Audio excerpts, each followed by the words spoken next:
Bonjour, chers concitoyens. Bonsoir. Bonsoir à vous. Mbote bandekolo sako na bino nyonso. Asante sana. Bandeko ya Goma, de partout où vous êtes. Ba Congolais nyonso ya des souches. Ba Congolais des souches. Les Zaïrois en particulier. Banamboka, bisika nyonso besoin en tout cas. Un grand bonjour à vous. Ou bonsoir, bisika bozwami. To solo la muke bandeko na ngai, ya idi bolombo greffier international ya peuple mokonzi, peuple souverain, nengezala kaka, je suis là, j'ai toujours été là pour vous. Voilà. C'est juste aujourd'hui, j'ai voulu avec vous quand même parler encore une fois de plus de tout ce qui se passe chez nous. Oyo vraiment mboka ya ndenge nini na batu ya ndenge nini oyo baza ko diriger mboka wana soi-disant ezali mawa ebele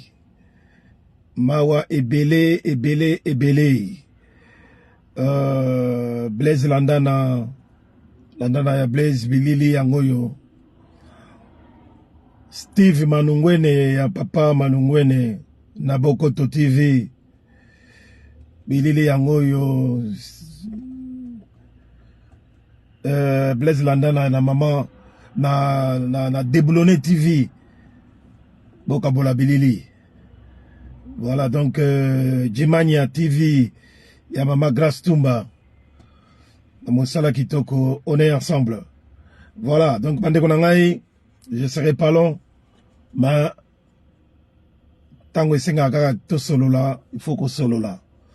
Ezaka pour ko déplorer situation ndenge za koleka na mboka na biso. Vraiment eza mawa mingi. Olivier Ilunga Losako, et merci d'être là, merci beaucoup. Merci. Voilà donc mes condoléances, merci beaucoup, merci beaucoup. Bon, j'aurais voulu aussi commencer par là. Tout s'est bien passé, cher Olivier Ilunga, tout s'est bien passé à la clôture du deuil de la famille Bokechi Wayambo. Naliwa ya sa maman biologique, maman Véro Lissombo. Et elle a été inhumée dans de bonnes conditions. Bakoko naye basalaki nyonso oyo ikoki bisope awa na poto na Ikle, Belgique, Bruxelles. En tout cas, to sanganaki elongo na ba combattant ebele ya diaspora, en particulier en dehors ya peuple mokonzi tozalaki na bataillon Front Populaire, ya ba Zoro Bilel, ya ba Yassarcel, ya ba Mama Leader, Maman Mariam. Merci beaucoup de votre présence. Petit nangai Temai Injembo azalaki na pointe, sans oublier Matumona, le grand combattant Matumona. Bango nyonso bazalaki wana. Nani mususu oyo na bosani te, Papi Kawaya azalaki pe elongo. En tout cas tosepelaki ya trop komona batu nyonso, sans oublier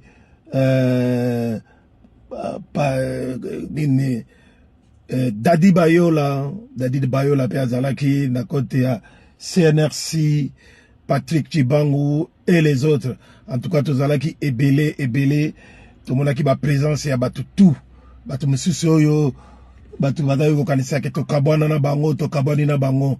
Mais Maman Véro a réuni tout le monde, je dis bien tout le monde, bato nyonso bazalaki wana ba combattant ba résistant donc ya Pareko bazalaki loka ba Ferdinand Mukambila ainsi de suite. Voilà, sans oublier Motunabiso propre, petit frère propre, Camionnette Mbola, et il était de la partie pour Nagoya, Kuna Mamanaye, Kozala Nabiso Elongo, merci beaucoup. Donc, Tozala qui n'a pas été belé, celui qui m'a dit la bino ya peuple Mokonzi, Bokomona, Maman Mongala, Brigitte Mongala, en direct de Lyon, Lyon, Ti Awa, faut qu'on dise Mamoutou, Nabolingo Naye, Maman, Vero Kelani, Kouta, lève-toi marche, Maman Vero Kelani, Kouta na Suisse, Lausanne, Koyati Kotoyo, malgré ma problème na santé, mais elle était là avec nous. Merci beaucoup. Merci beaucoup.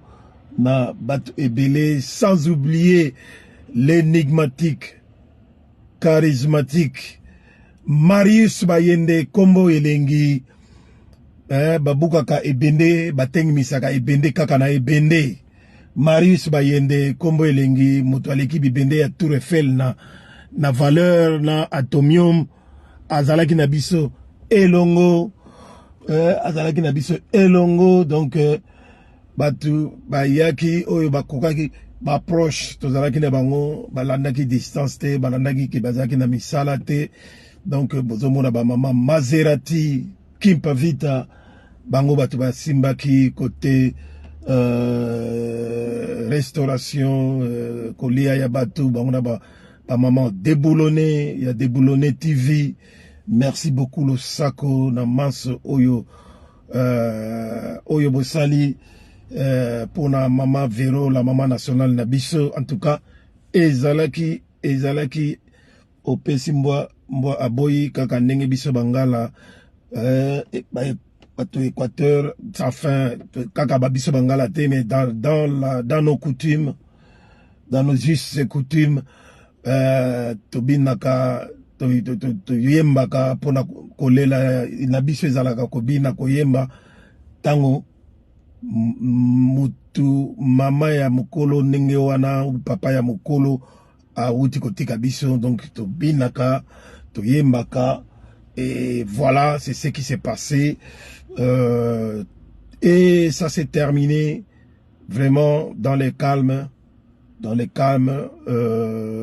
les plus possibles. Batou, Balé, Bameli, en tout cas on a vraiment rendu un hommage qu'il fallait à Maman Véro Lissombo, Père éternel à son âme, et Sikazali, apema vraiment, na kimia nyonso yamokili.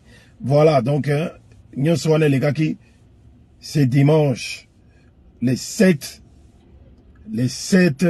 avril, à Uccle, Bruxelles, Uccle, donc, la salle Saint-Marc. Voilà.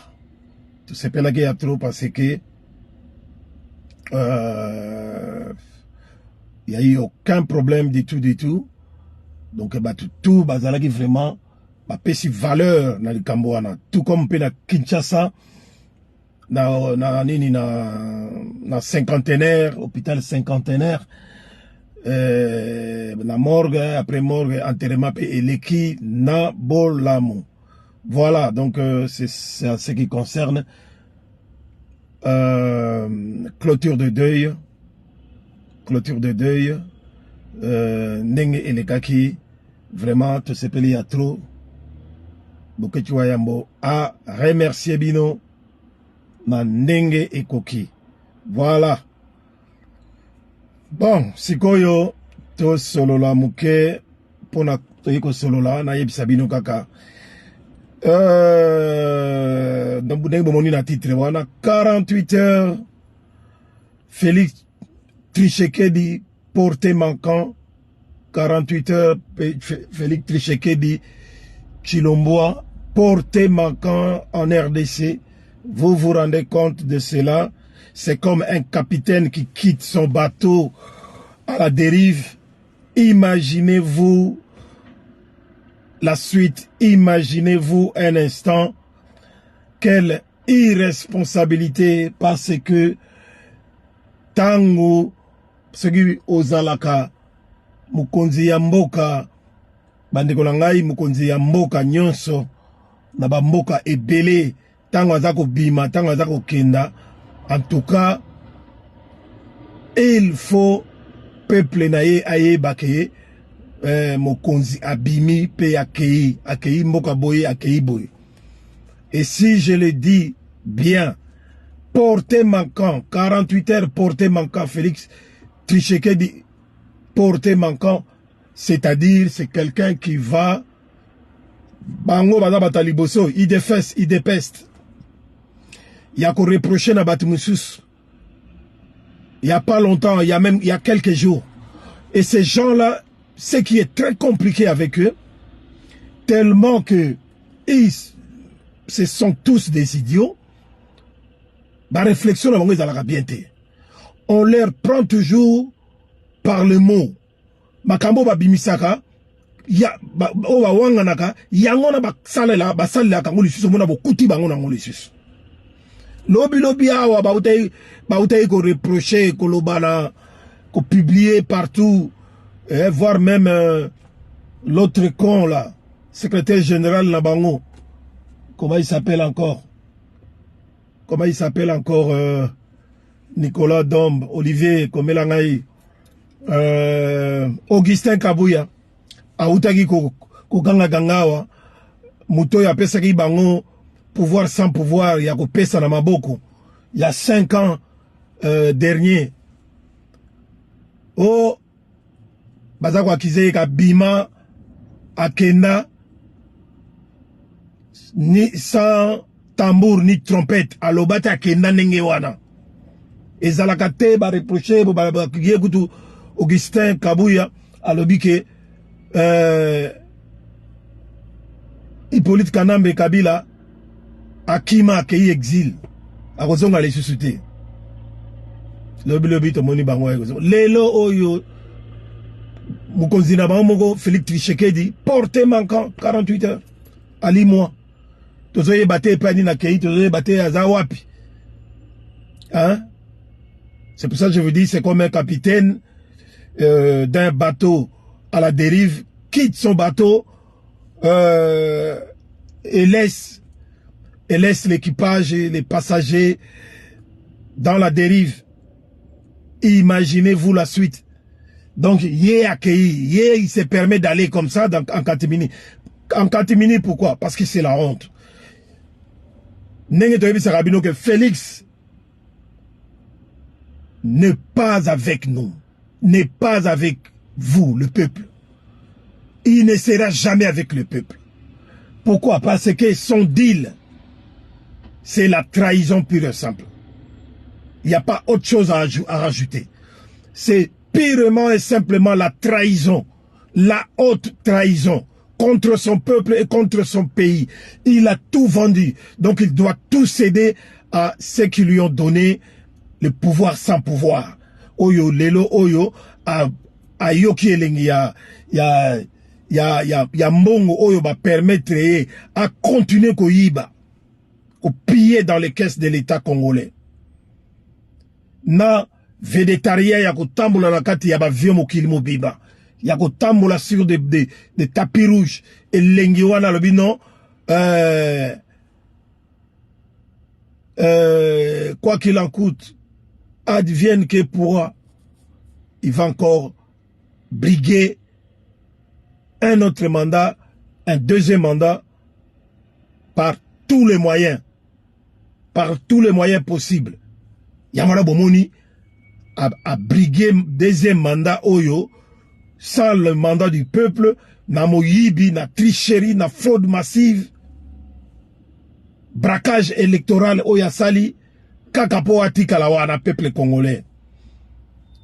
Soyons quand même un véritable peuple, tout bengana mutuana. Parce que si le reste est là encore longtemps, si le reste est là encore une année, 2 ans, ça va être catastrophique. Parce que Félix n'est pas là pour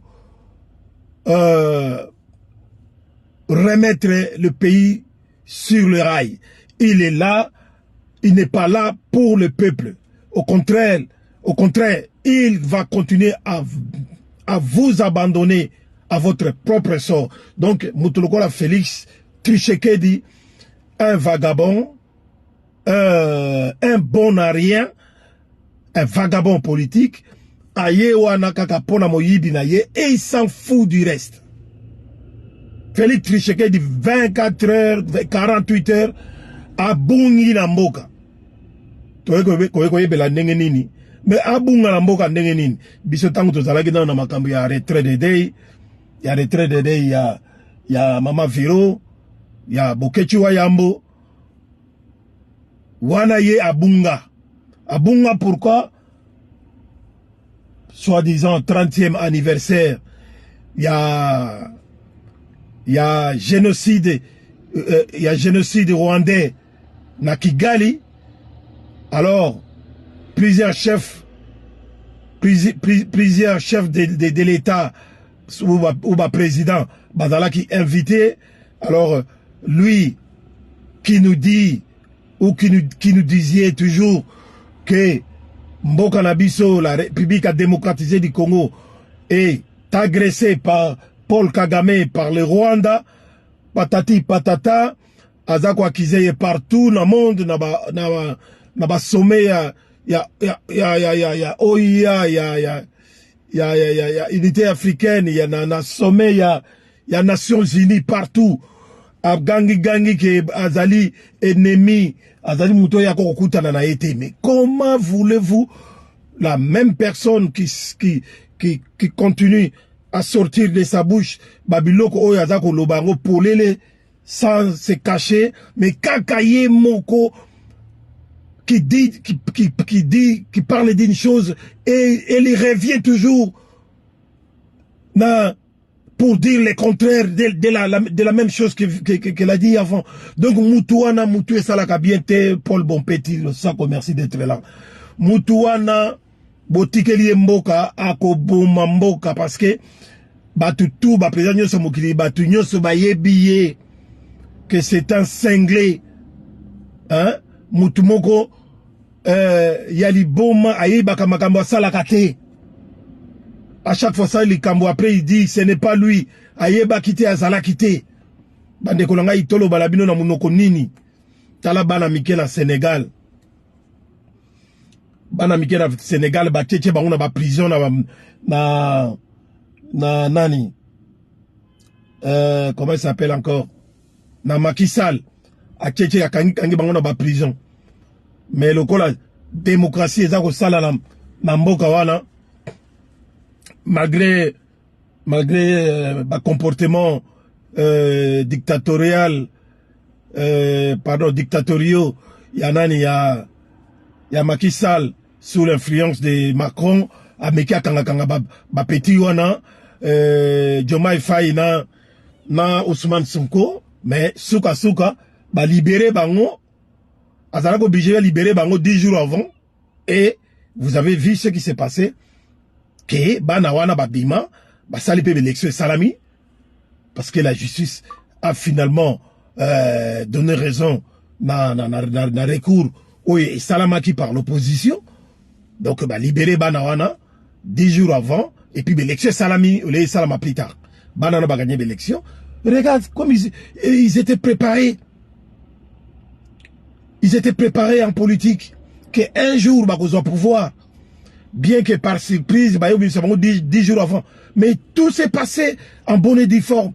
Logique, logique, politique, banawana, lelo, moko a commis président, moko a commis premier ministre, et le gouvernement est mis en place, et les choses commencent à fonctionner comme il faut. Mais botala oya zo banabino ya Félix Tshisekedi, awa, ma batu ya idepest, ba malade manto, batu moko boye, oyo, oyo bayebi eloko mokote, mais bango wana batako sala de n'importe quoi, et nous autres nous le savions déjà. nous le savions déjà. Et maintenant, tout Congolais le sait que il dépeste. Et Félix Tshisekedi, il dépeste, il y a papa et de son fils, Félix Tshisekedi, n'ont pas été préparés comment? Ils n'ont pas été préparés pour prendre le pouvoir. Namboka wana ya RDC. Ils n'ont jamais été préparés. Botala makambo basalaka, omonake, batumoko boye, bazali terre à terre, raisonnement ezalité, bazo mema batu, nandenge ya gouvernance moko tribal, et tout ça, côté si séparatisme la kati, côté si division, tribalisme et tout. Donc, on amène le pays vers l'abîme total. 37 ans, il y a opposition, ndenge bamungu baloba, et loko ya malonga, ezate na batuana. Et loko ya malonga, voilà. Donc, Félix Tshisekedi a bungi 48 heures. Heureusement, il a été évité par erreur RTBF et Loba Kiango.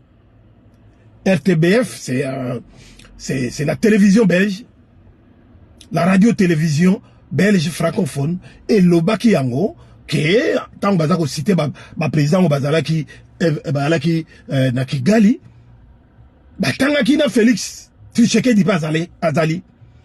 Après, il faut démentir peut-être Félix Tshisekedi na soni wana ya kobata ma ipare bengana kiye na Kigali na kobata mabata mawana peut-être sali démentir moko rapide pour na koluka RTBF pe lobela ngo lisute ba ko tindana représentant ya gouvernement fantoche na bango la République a démocratisé le régime de Kinshasa pour démentir que le président est parti pour un voyage quelque part à l'étranger, mais Kigali c'est déjà l'étranger. On ne dirige jamais, on ne dirige jamais un pays par des mensonges, par la trahison, par du n'importe quoi comme ça. Ça ne marche pas. Ça ne marche pas. Mais le régime, il dépeste. Il y a Félix Tshisekedi continue dans la même mésaventure. Dans la même idiotie. Donc, aux hommes qui battent moko, basali, médiocre. Des médiocrités na bango, et que si la kate, tant que barozalawana, nous allons vivre toujours des choses pareilles. Donc, ezali mawatro. Ezali mawatro, yango moni toza ko yebisa na peuple. Yango to yebisa yango to yebisa na peuple, to yebisa na peuple, biso ba membre ya peuple mokozi. 5 ans déjà est belé. 5 ans elle est belé. Il en est belé. Ya ko garder batu ya ndenge mutu quoi Félix. Hein? Félix a vendu 5 ans wana. Pouvoir sans pouvoir, oh, ba pesa qui est na ba pesier na maboko. Il a été nommé par Hippolyte Kanambe alias Kabila. Nenge Macron aloba par un compromis politique, un compromis à l'africain, babilo mwandengoana. Donc, batu ya bongo, mutu ya nenge wana, pourquoi les garder plus longtemps? Excusez-moi. Merci beaucoup Antoinette Bolochoa. Très sincère condoléances encore une fois de plus pour le neveu qui est parti.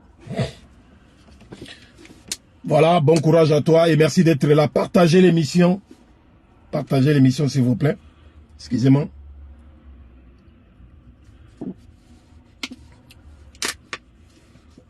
Voilà, Bandeko Nangaï. Donc, Batu Oyo, Félix Tshisekedi, c'est pas quelqu'un à garder. 5 ans, on va salir. Mais peuple congolais, baza ko continuer, ko bete la batu ya boye maboko.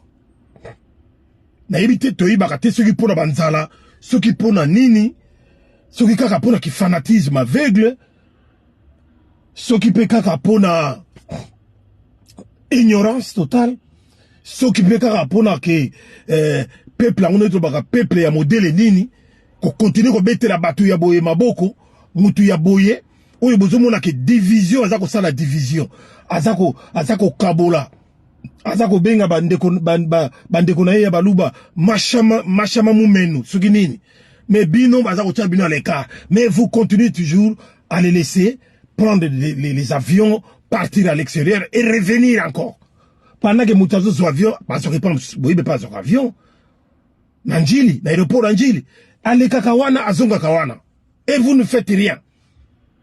Botikeli bango mboka, bozumuna lukwa mboka, et comme ya bango ya bisote. Une portion ya batu. Baleki même pas 1000 ou 2000 ou 3000 personnes. Oyo ba vandeli kita ya mboka, ba vandeli ba institution sur mboka, en complicité avec batu oyo. Ba pese bango pouvoir sans pouvoir. Bazako yiba bazako piller ba minéraux na biso bazako zoa tout bazali ko se balader na mboka wana comme ils veulent et puis bazako tika bango bavandi bazako sepela mokili bazako kusumbela batu na mutu excusez-moi les termes peuple ya ndenge nini eloba bokechwa yambo peuple ya mutini ya modèle nini quelle sorte ya peuple Bote mande bo bengana. Félix n'est pas là pour nous. Félix ne sera jamais avec le peuple congolais. Parce qu'il a tellement trahi. Oyo bozomona oyo, sa trahison. Vous vous rendez compte, mutu oyo yo zakoloba que azali mabe pona bio, azako boma, azoboma, peuple il faut na solo la nae, na tout nae pourquoi pardon, Paul Kagame continue à tuer ba Congolais. Mais yo wana okimi mbango wa Kantimini, okena Kigali pona ko assister na nini na cérémonie ya génocide ya peuple rwandais. Oyo ye moko Paul Kagame a bomi batu na ye. Alors yozo kene ko s'incliner, olingo kene ko s'incliner encore lisukuna pendant que biso moko tozana ba victime awa ba victime oyo boyoka sikoyo même ta télévision wezalaka boyibi que Félix aloba même que na ba discours na ye aloba même que azako reconnaître même ba victime na bisote azobenga yango ba effets collatéraux ba dégâts collatéraux pour na ko disculper Paul Kagame na ba Rwandais que bandeko na biso na ba kufande ba zoba masasi moko babal perdu. Vous vous rendez compte de cela? Mukena mulongo na leza. Vous vous rendez compte de cela? La plume d'or. L'homme à la plume d'or. Bandeko na ngai makambo biso to ko ba mito ya biso ba jaka ba vérité. Comment voulez-vous mutu ya ndenge wana vous continuez à les soutenir parce que azamo na mboka tout ça même tribu, Boyina Boye et tout ça. Bon, Nabambo comme ça, un traître, Azali Mouto et Bachake Singana Kingo. Il n'y a aucun pardon du tout. Nabatu Anengewana. Félix Alaxibi, celui Susuke, Azali toujours na kati ya deal na ya trahison. Comment voulez-vous Moutazo Bomabino, Moutazo Salabino Mabe, Mouto Pandi Mokimibake?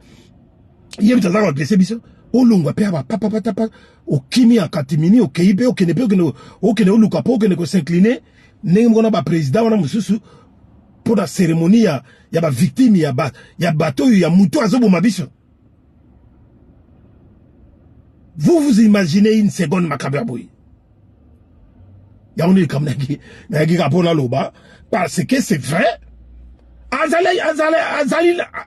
Azalaki ou Azali na Kigali.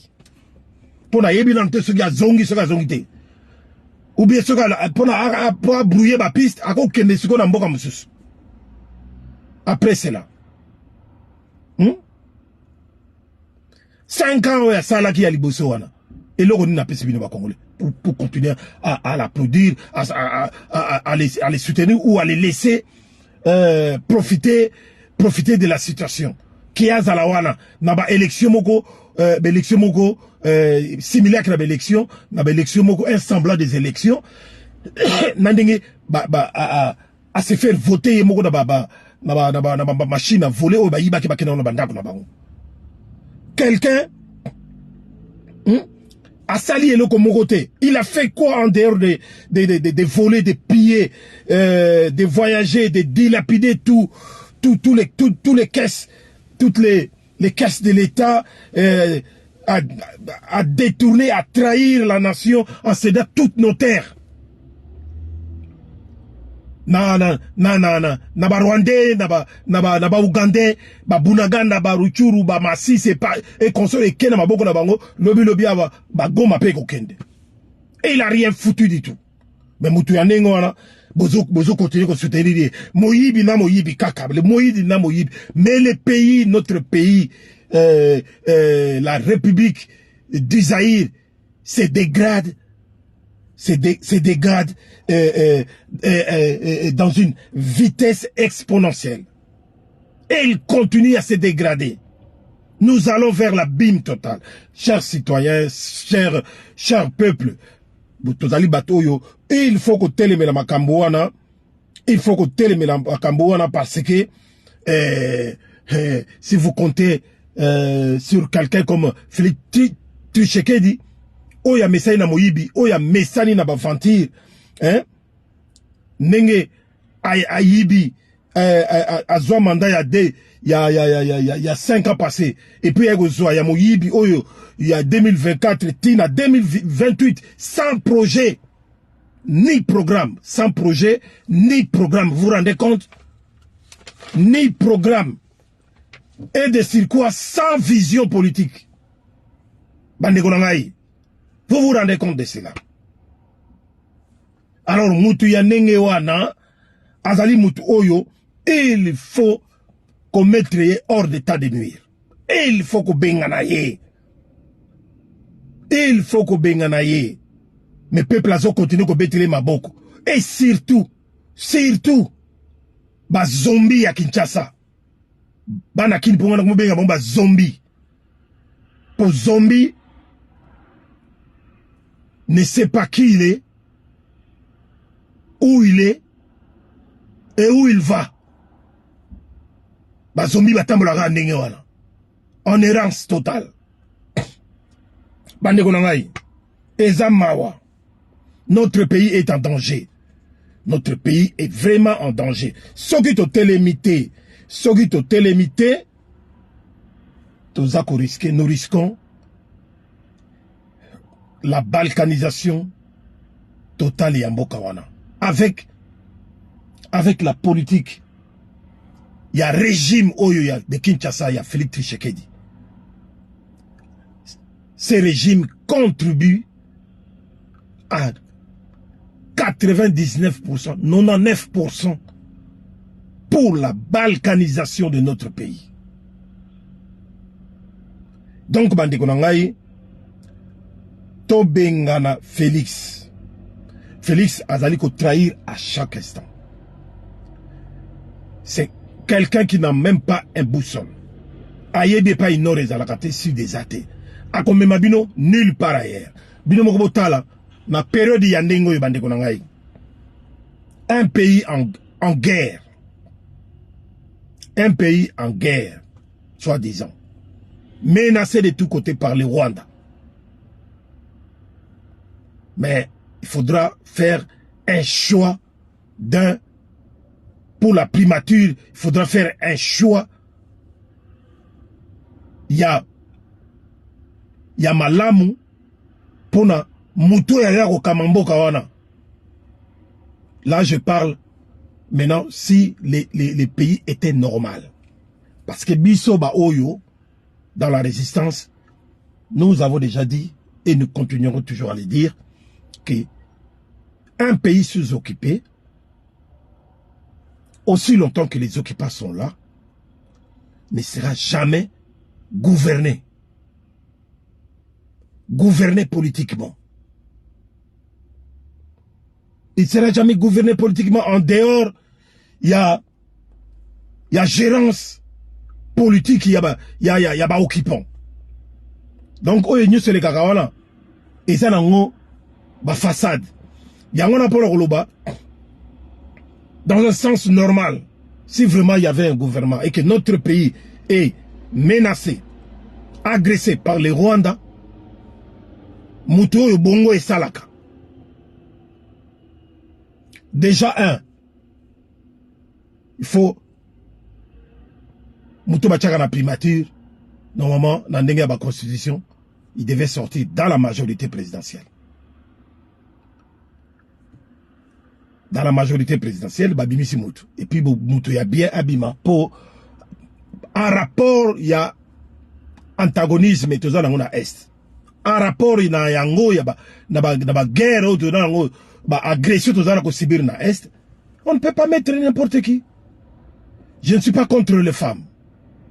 Mais s'il faut mettre une femme, elle doit être une dame de fer. Une dame de fer, une dame qui a déjà une expertise Yamakasi. Elle a une bonne expérience politique. Bah, mais, beaucoup de monde a Félix a ça là, choix naïe, ou n'a choix spectaculaire. Parce qu'il est toujours dans les spectacles. Il continue à jouer son théâtre, sa comédie. Il y a faire comme si. Il y a que ça l'assemblant. Parce que y deal Oyasignan, c'est un deal qui lui oblige de faire semblant de pouvoir diriger ces pays-là. Mais ce sont les autres qui les dirigent de l'extérieur. Et en particulier Paul Kouagame. Lui, Félix n'est qu'un collaborateur.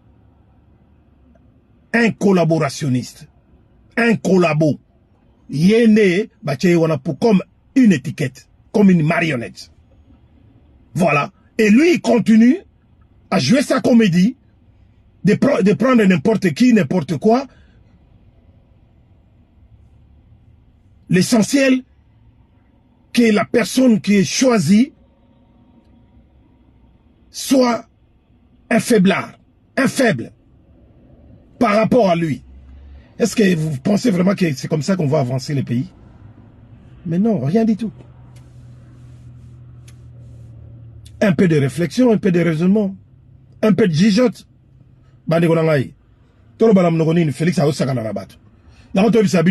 Félix continue à s'amuser sur la tête de 100 millions de Congolais.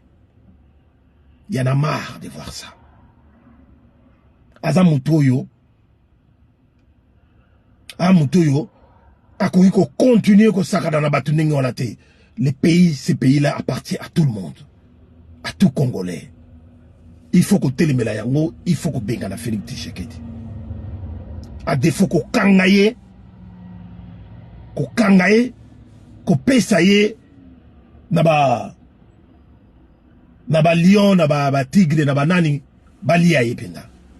Parce que Mutoyo aboye, oyo aza vraiment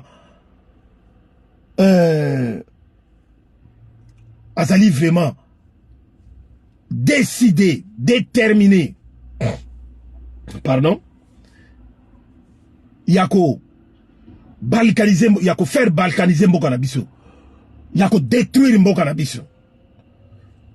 Sans scrupule, sans remords, sans morale, andimi na ye ke Mboka na biso kende.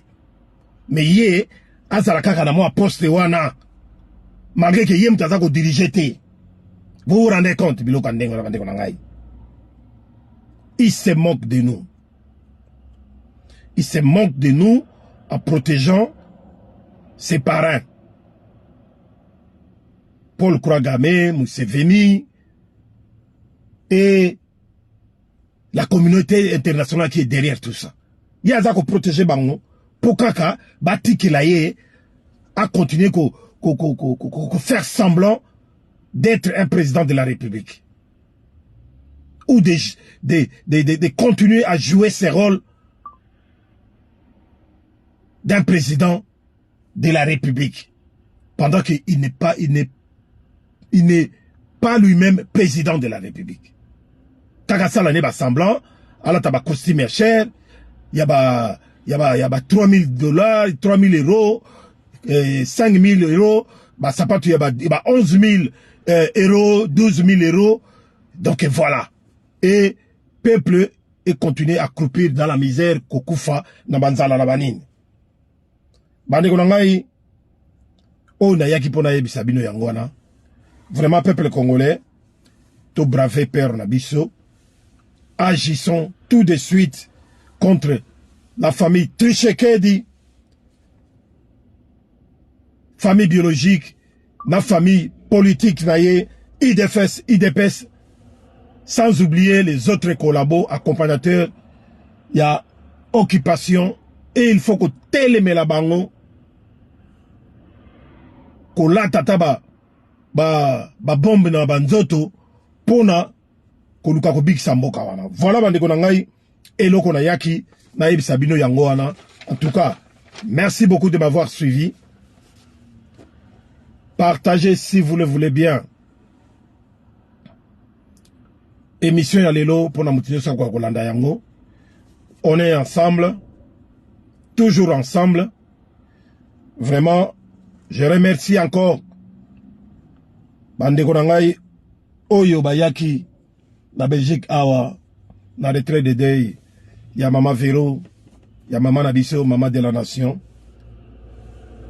Marius Bayende Komelengi Boke Chilongumbolo, commandant Esso ya Eunice Banze, honorable Alain Boyo ya Mama Gimboyo, Paulé Bwanga Gaz de Gaz, Paulé Bwanga petit frère propre en direct de Suisse, Mama Kenny Amusoko FR, Maserati Kipavita, Deboulone TV, Vero Kelani, Mama Mungala, Béatrice Lokwa, Losako, et merci, merci beaucoup. Merci à vous toutes et tous. Tokomi, Mbala Sima, Yaidi Bolombo, greffier international, ya Peuple Mokonzi, Moloboli Nabino, Nzambe Apambola, Tokomi Mbala Sima, Ingeta.